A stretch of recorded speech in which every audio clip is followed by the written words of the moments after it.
이 본문 가지고서 축복받은 인생이란 제목으로 같이 말씀 같이 나누도록 하겠습니다. Life to be blessed. 그렇게 적당하게 우리가 용어로 말할 수 있을 것 같아요. 지난 주간에 우리가 같이 말씀 나눴던 것은 행복을 주는 사람에 대해서 같이 말씀 나눴죠. 행복을 주는 사람. 여러분에게 행복을 주는 사람은 누가 있으세요? 제 아내는 제가 확실히 알 수 있어요. 아마 둘째 아들일 거예요. 요즘 아들이 행복을 많이 갖다 줘요, 그냥. 네. 좀 아프다 싶으면 알아서 아들이 그냥 착착착 해주니까 아주 좋아해요. 네. 오늘 지난주에 봤을 거는 행복을 주는 사람, 우리가 마가 요한을 살펴보았습니다. 마가 요한. 이거 좀 갖다 주세요.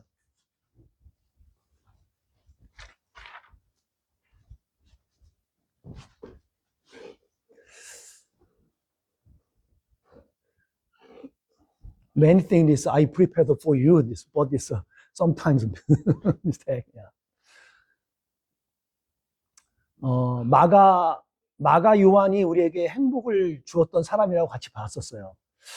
마가는 바울에게도 행복을 주었던 사람이지만 베드로에게도 행복을 주었던 사람이에요. 바나바에게 말할 것도 없고요. 참 그는 많은 사람에게 유익을 끼쳤던 사람이에요. 그는 참 연약했던 사람이었어요. 연약했던 게 가지고 있었어요. 하지만 자신의 달란트, 자기가 가지고 있는 강점을 이용해갖고 잘 사람들에게 유익을 끼쳤어요. 그런 인생이야말로 축복받은 인생이 아닌가 싶습니다. 우리가 각자 다르잖아요, 여러분들. 그런데 누군가에게 행복을 줄 수 있다면 얼마나 복된 인생이에요. 그렇지 않아요? 오늘 본문을 통해서 우리는 축복이란 무엇인가에 대해서 한번 좀 생각해 볼 겁니다. 여러분, 축복이 뭐죠? 세상에 물질적인 복도 당연히 있어야 돼요. 예.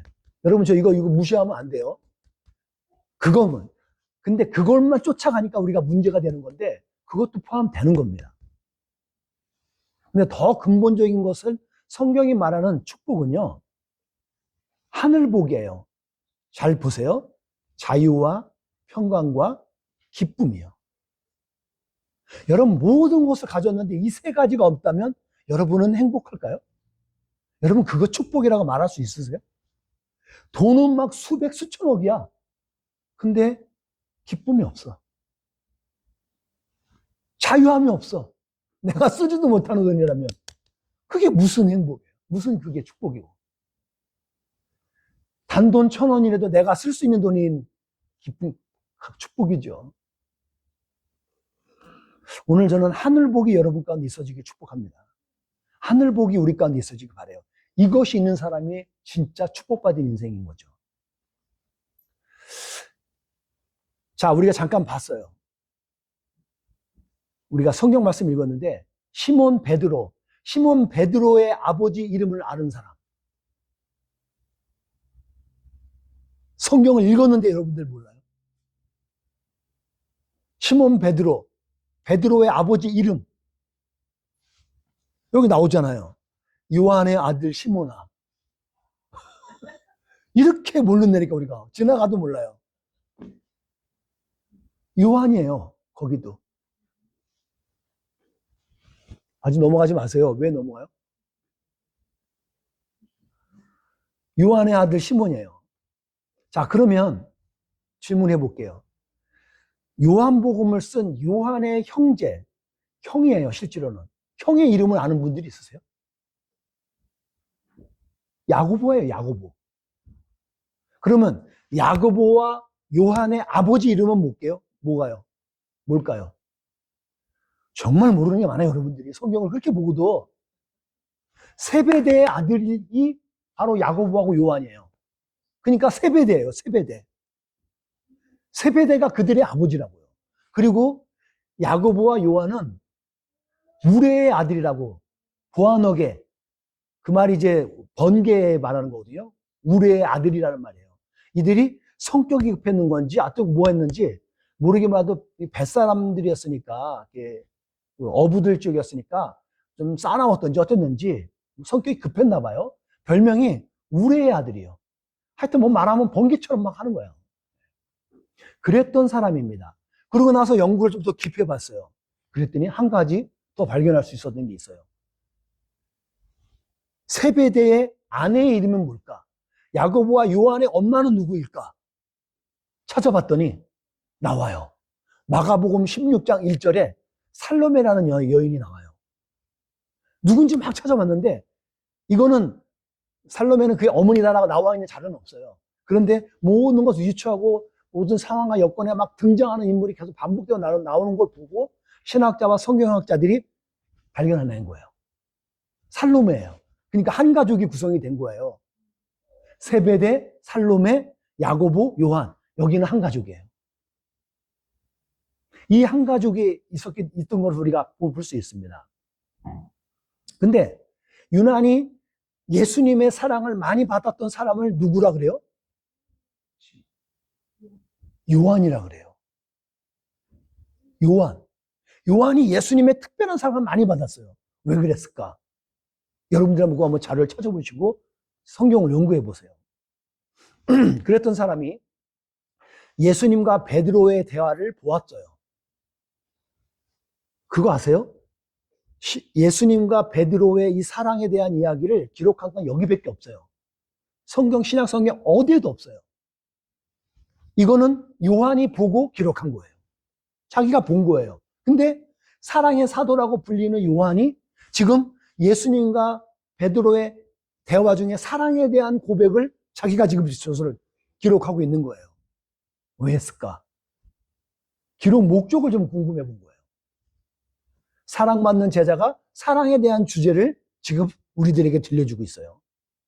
왜? 무슨 이유가 있을 거라는 거죠. 예수님을 사랑한다는 고백을 통해서 뭔가 우리에게 알려주고 싶은 게 있는 것 같아요. 저는 오늘 그 두 가지만 이 말씀을 통해서 알고자 합니다. 그 두 가지가 뭐냐면 첫 번째 축복받은 인생이 뭐냐 했을 때 첫 번째는 실패 속에서도 회복을 주시는 주님을 알려주고 싶은 것 같아요. 오늘 본문에서 요한복음에 기록된 예수님과 베드로의 대화는요, 오직 여기서만 나와요. 여기서 뭔가 주고 싶은 메시지가 명확하게 의도된 게 있지 않을까 싶어요. 요한은 말하고 싶은 게 있어요. 여러분, 베드로가 누구예요? 베드로가 예수님의 수제자예요. 넘버원. 야, 그래도 내가 넘버원이야. 할 정도로 했던 사람이에요. 자, 베드로는 예수님께 픽업돼 갖고 3년 동안 동고 동락하면서 모든 곳을 다 다녔어요. 온갖 기적과 이적을 다 봤어요. 사람 살리는 것도 봤어요. 가장 결정적으로 뭘 봤죠? 아니, 본 게 아니에요. 이건 경험을 했어요. 뭘 했어요? 물 위를 걸었어요. 여러분, 이 정도면 뭐가 무서워요? 예수님은 했던 거 다 봤어. 그분을 위해서 내가 죽는 게 두려울까요? 야, 저분이 위해서 죽는 것, 왜? 죽은 사람도 살려내는데, 나사로를 살렸잖아요. 그러면 나 하나 죽는다고 뭐 하나 무섭겠어요? 그냥 죽죠. 죽어도 뭐 두렵지 않을 것 같잖아요. 그걸 봤던 사람이에요. 우리가 TV에서 종종 여러분들 보시고 있는 게 있잖아요. 사이비에 빠진 사람들, 이야, 어떻게 저렇게 빠질 수 있어요? 온갖 재산을 갖다 바치질 않나? 거기서 막 목숨을 내놓고 막 집단 자살하지를 않나? 여러분, 이게 어떻게 가능해요? 하물며 여기서도 가능한데, 베드로는 그 정도는 돼야 되지 않아요? 3년간 맞는데 그걸? 그렇게 경험했던 베드로가 막상 어떤 일이 닥치니까 도망가요, 자기도. 그리고 그 대제사장의 그 집마당에 가갖고 안 갔으면 예수님을 모른다고 부인이면 안 했지. 이건 또 멀쩡하게 있다가 또 도망갔다가 거길 또 찾아갔네. 그래서 막 숨어 있다가 예수님이 말한 대로 진짜 난 예수님을 몰라. 예수님을 저주하면서 몰라. 이렇게 예수님의 예언을 성취시키고 얼마나 큰 실패를 해, 이 사람이. 예수님을 베트레이터가 되죠. 완전히 배신하는 배신자가 됐잖아요. 그렇게 예수님을 3번이나 모른다고 했다고요. 그는 어떤 관점에서 보면 철저한 실패자입니다. 실패자예요. 그는 제가 이렇게 짐작하건대 그는 깊은 좌절감에 빠졌을 것 같아요. 얼마나 깊은 죄책감에 빠졌을까. 아마도 유다처럼 그냥 자살을 해서 죽어도 이해되지 않을까 싶을 정도예요. 그럼 얼마나요? 이거는 유다는 어설프게 쫓아다니고 막 머리를 굴리는 게 있었던 사람이었지만 베드로는 아니에요. 바다 물속에서도 그냥 첨벙 들어가서도 막 했던 사람인데 얼마나 이 좌절감이 상실감이 컸을까 싶어요. 그런데 베드로는 유다처럼 자살하고 도망가지 않았어요. 어떻게 보면 자살은 더 쉬운 길 아니에요? 아무것도 없어지는 거니까. 근데 진짜 어려운 건요, 도망치지 않고 실패를 직면하는 거예요. 그건 더 큰 용기가 필요한 것 같아요. 이건 저의 개인적인 의견입니다. 예수님을 향한 자신의 믿음을 돌아봤던 거예요. 직면하면서 예수님에 대한 자기 자신이, 난 정말 연약한 사람이구나. 정말 많이 그는 막 슬퍼하며 울었을 것 같아요. 막 얼마나 가슴을 쳤을까 싶어요. 땅을 치면서 그럴 것 같아요. 아니, 어떻게 보면 그런 것이 더 옳은 거라고 저는 봅니다. 우리가 실패했죠. 예수님을 부인했죠. 그럴 수도 있고요. 우리는 실패할 수도 있죠. 죄를 질 수도 있어요. 하지만 다시 돌이켜서 주님께 직면해 볼 수 있는 것. 하나님 그걸 기뻐하시는 건 줄 믿습니다. 우리가 그때가 있어요. 저도 어린 나이 때 성장하고 나서 우리 어머니한테나 고백했던 게 있습니다. 뭐 어쩔 때는 우리가 적용을 우리 배우자에게도 그럴 수도 있어요. 아니면 친한 사람에게 우리가 있습니다. 아주 큰 빚을 졌던 사례가 있었겠죠. 은혜를 입었던, 부모님에 대한 은혜를 입었던 적이 있었을 거 아니에요. 그런 적이 있었을 때 우리는 하나님, 부모님, 어머니 내가 꼭 갚을게요. 근데 어느 상황이 딱 들이닥치면 내 이익이 처지게 되면 거기에 빠져갖고 그걸로 약속이란 거 보고 다 내팽개치고 나 몰라라 했던 그 모습이 난 누굴까? 전 제 모습 같아요. 그런 우리의 모습들이 오늘 베드로의 모습이 아닐까 싶어요. 베드로는 주님을 위해서 내가 뭐든지 하겠습니다 라고 말했던 사람이잖아요. 내가 3번을 주님 부인한다고요? 죽으면 죽었지 전 안 그래요. 그래놓고 해요. 하지만 그는 그 실패한 속에서 다시 주님께 나오잖아요. 저는 그게 진짜 용기인 것 같아요. 그러고 나서 예수님은 그 실패한 인생이었던 베드로에게 찾아오셔서 오늘 말씀하시는 거예요. 너가 나를 사랑하니? 3번 물어보시면서 그에게 다시 한번 사명의 길을 주시는 거예요. 주님은 우리의 실패를 실패로 끝내는 걸로 마치는 게 아닌 것 같아요. 사랑 안에서 다시 회복시키기 원하십니다. 그렇게 회복되어지는 것이 저는 축복이라고 믿습니다. 여러분, 우리가 실패할 수 있고 좌절할 수 있고 우리 죄질 수도 있어요. 하지만 여러분 그걸로 끝이 아니에요. 다시 주님께 돌아오면, 다시 주님께 나아가면 하나님이 용서하시고 덮으시고 우리를 새롭게 회복하실 줄 믿습니다. 그런 회복된 인생을 사는 게 축복받은 인생인 거예요. 여러분은 그런 축복을 받고 우리는 그런 축복을 받은 하나님의 자녀인 줄 믿습니다. 아멘? 아멘. 여러분 실패했다고 도망치지 마십시오. 뭔가 뜻대로 안 된다고 여러분 물러서지 마십시오. 여러분 도망치면 될 것 같죠? 근데 이거 아세요? 실패해도 앞으로 넘어지세요. 앞으로 넘어져서 실패하세요. 뒤로 자빠져서 실패하면 여기서 머리서부터 발바닥까지 내가 또 거길 가야 돼요. 근데 앞으로 넘어지면 그 앞에서 넘어진 만큼만 거긴 내가 이긴 거예요. 실패를 했을지 몰라도. 그러니까 거기서 실패하는 거. 그래야 거기서 성장도 있고 거기서 성숙도 할 수 있는 거예요. 여러분 실패는 틀린 게 아닙니다. 여러분 실패는 틀린 방법이나 길이 아니에요. 그거는 내가 틀렸구나, 잘못된 길이구나 알게 된 거예요.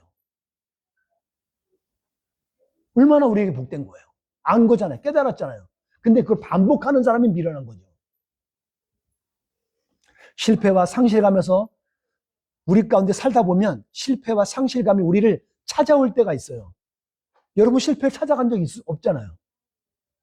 실패가 좌절이 환난과 역경 우리를 찾아와요.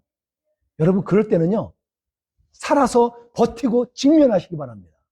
그리고 성장하시고 발전하고 그래서 승리하는 여러분과 제가 되기를 주님의 이름으로 축복합니다. 그리고 두 번째가 있습니다.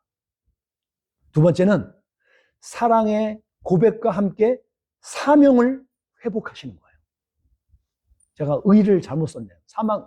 사명을 회복하는 거예요. 예수님은 베드로에게 네가 나를 사랑하냐? 라고 3번 물으셔요. 베드로는 처음엔 자신 있게 대답해요. 이걸 약간 설명을 하면 예수님은 그랬어요. 야, 너 나 아가페적으로 사랑하는 거니? 너 무조건적으로 나 사랑해? 물어본 거였어요. 첫 번째와 두 번째는. 근데 베드로는 뭐라고 대답하냐면 예수님, 나는 필로에 조건적으로 사랑해요. 언어가 틀려요. 예수님, 나 무조건적으로 사랑하지? 아무 생각 없는 베드로는 그냥 필로인데요. 그냥 약간 조건적이에요. 뭐 해주시자 해주지 뭐. 그런 걸로 대답했었어요. 근데 예수님께서 3번째 대답하실 때는 달라요. 아, 그렇구나. 네가 나를 필로회적으로 사랑하는 거 맞니? 라고 물어봐요. 베드로는 3번째도 똑같아요. 예, 맞습니다. 그때는 아까 본문 읽으셨죠? 깊이 있게 생각한 다음에 예, 내가 참 예수님을 필로회적으로 사랑하네요. 안 거예요. 마지막에 자신이 연약한 사랑밖에 드릴 수 없다는 것을 고백한 거예요.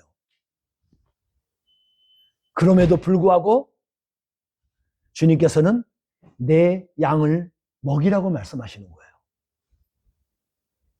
근데 여러분 여기서 우리가 집중해서 하나 좀 유심히 봐야 될 게 뭐냐면 첫 번째, 두 번째, 세 번째의 양을 먹이고 좀 할 때 사명의 폭이 점점 달라지는 걸 알 수 있어요. 첫 번째 여기서 말할 때 사랑합니다. 그러니까 그때 예수님께서 대답한 게 그래요. 그래, 나의 어린 양을 먹이라 그래요. 여기서 말하는 어린 양이 누구예요? 예수님, 주님 안에 소유된 어린 양, 램이요, 램. 어린 양을 먹이라는 거예요. 첫 번째 레벨 단계예요. 두 번째는 사랑합니다 그랬더니 그 당시에는 이제는 너는 내 양, 이거는 이럴 때는 성장한 청년인 어른인 양이에요. sheep. 그 양을 돌보라 그러죠. take care. take care예요. 여전히 소유는 주님의 양이에요. 쉽게 얘기해서 우리 교회 성도들은 여러분과 저는 주님의 백성이고 주님의 자녀인 거잖아요. 여러분 주님의 양인 거예요.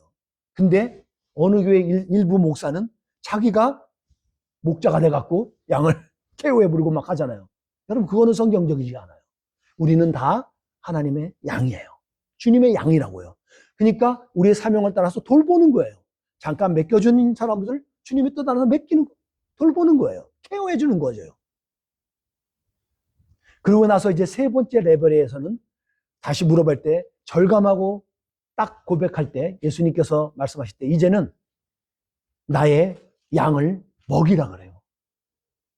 돌보는 게 아니에요. 이제는 너가 가지고 있는 말씀의 권능 그리고 너가 먹일 수 있는 feed 그걸 feed 하라는 거예요. 먹이는 겁니다. 레벨이 틀려지는 거예요. 주님을 향한 사랑의 레벨에 따라 사명의 차원도 달라지는 거예요. 그러니까 여러분들 주님 얼마큼 사랑하세요? 여러분에게 묻습니다. 여러분 스스로에게 물어보십시오. 나는 주님 얼마큼 사랑하지? 첫 번째 레벨, 두 번째 레벨, 세 번째 레벨일까요? 여러분 주님을 향한 사랑이 깊어질수록요 섬김과 복음 전파의 사명은 더 풍성해지게 되어 있어요. 그거 비례해요. 여러분 이거 한번 보실래요? 제가 여러분들 웃길 수 있는 너무 저희가 없잖아요. 말로 웃기는 게 제가 한계가 너무 좀 신박한 것 같아갖고 제가 하나 뭘 넘겨보세요. 한 페이지. 이 네 사람이 나오는 건데 한 5분 정도 나오는 저희 거. 드디어 내 인생 최고의 작품 토끼와 거북이를 완성했다. 신이시여 정말 이 작품을 제가 썼단 말입니까? 당신이 토끼와 거북이 작가요? 예, 제가 토끼와 거북이 작가인데 누구세요? 거북이랑 이제 달리기 경주를 하는데 네. 내가 중간에 잠을 자더만. 그렇죠. 이제 거북이랑 이제 거리 차이가 많이 나니까 안심이 돼서 이제 잠을 좀 자는 거죠. 예. 아, 예, 정말. 응? 야, 예? 아무리 안심이 된다고 어떻게 경기하다가 중간에 자냐? 그게 말이 되니? 전 이 얘기 보면서 많이 좀 웃고 그랬어요. 세 번째 나오는 애는 더 재밌는 얘기를 많이 하는데, 예, 나중에 한번 그 기회 되면 보십시오. 전 여기서 보는 게, 행복한 사람은 있어야 할 자리에 있는 게 행복한 사람이잖아요. 2주 전인가 3주 전에 제가 말씀 나눴는데, 근데 있어야 할 자리에 있는 거는 저는 50% 행복한 사람인 것 같아요. 완전한 100% 행복한 사람은 누구일까? 그거는 한 걸음 더 나가서 우리가 있어야 할 자리에 있으면서 거기서 자기가 감당해야 될 사명을 감당하는 사람이어야 된다는 거죠.